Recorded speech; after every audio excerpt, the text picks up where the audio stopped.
grandfathers. In my world, he's my hero. We have people that come from all over the world. I mean, it was such an honor just to be known as one of the top places in Brooklyn. But then we were known as a top place in New York, and then some will say the world.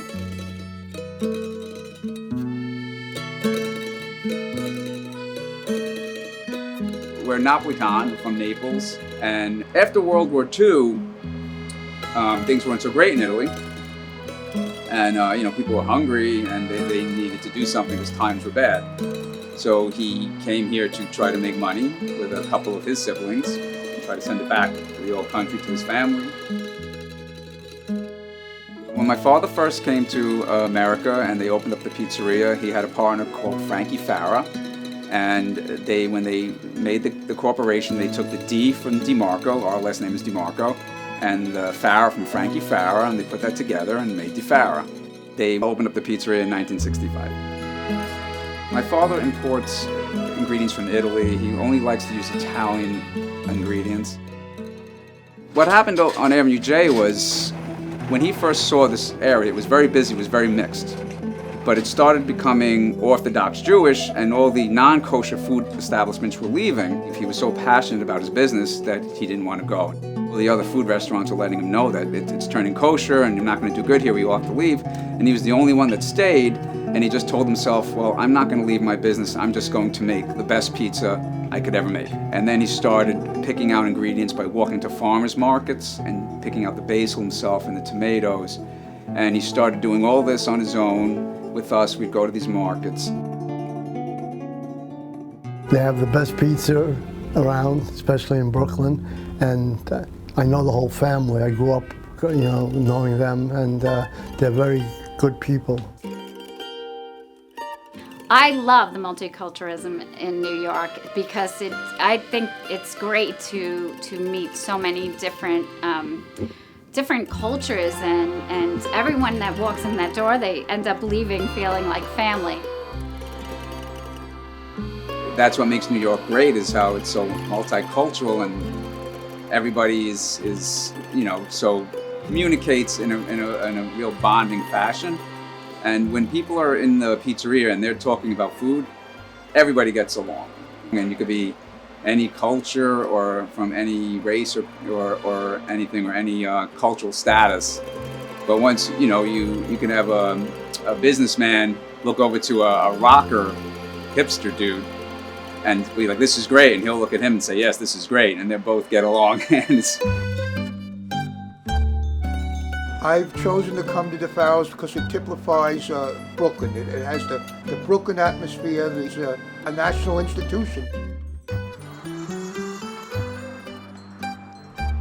There's a story that once there was a blackout in the pizzeria and all the electricity was out, and there was a flood. There was a flash flood on Avenue J. My siblings and I were like, yes, we don't have to work today, but the opposite happened. My dad just started making dough with his hand. And he stood up in the water making the pizza.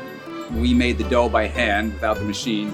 We kneaded the dough, everything by hand in the dark. And then people were coming in and we had candles. He opened on every holiday, and there was no special closing time. There was no official closing time. He would just close if he felt like it was time to close. To me, DiFara Pizza is like home. When I come here, I enjoy everybody's hospitality and generosity, and I have a peace of mind when I'm here. And they treat me like family.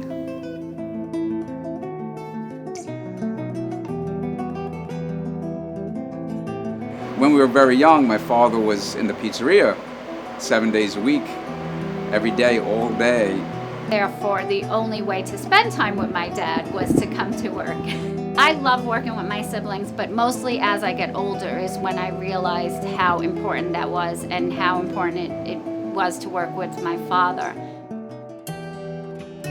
Lately, for the last, I'd say 8 months, he hasn't made pizza. He's about 84 years old, and what happened is he would get up and make a few pizzas, then he would sit down in the back, have a glass of wine, eat something, get up again, make a few pizzas. Then as time was going on, it started slowing down, Then it got to a point where he's sitting there with his glass of wine and he'd say, let me get my apron on and make a pizza. He'd put the apron on, stand up and say, well, let me sit down for another couple minutes. And that's what started happening every day. And we just started making more pizza and taking care of everything. And that's what he does now. He's here a couple days a week and he sits in the back while we take care of everything, but he hasn't made pizza in a while.